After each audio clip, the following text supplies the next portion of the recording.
দিগন্ত জুড়ে পাকা ধানের সোনালী আভা।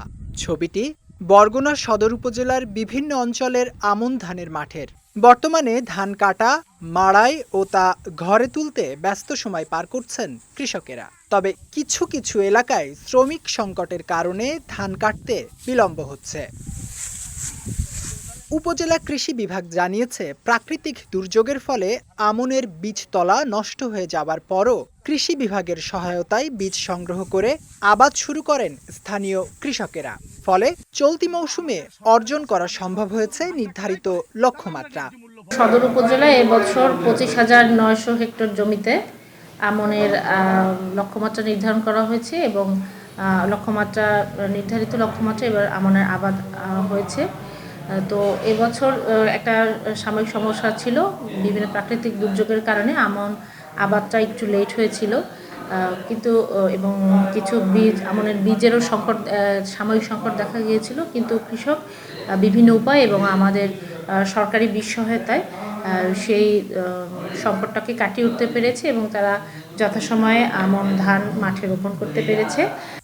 নিয়মিত পরিচর্যা, সময়মতো সার ও কীটনাশক প্রয়োগের কারণে প্রতিকূল পরিস্থিতিতেও ঘুরে দাঁড়িয়েছেন বরগুনার কৃষকেরা।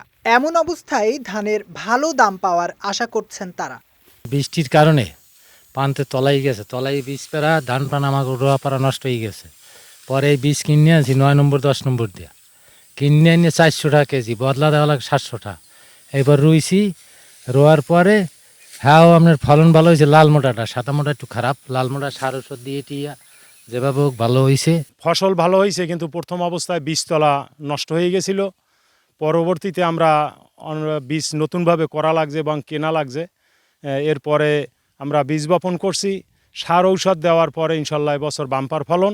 অত্যাধিক বৃষ্টির কারণে বীজ পেরা পচি গেছে, এরপরে কিনে কাটিয়া উমুক সুমুক করিয়া রুইয়া পারিয়া এই এখন ওষুধ মষুধ দিয়ে টিয়া তারপরে এখন তো এই হইছে আল্লাহ দিলে।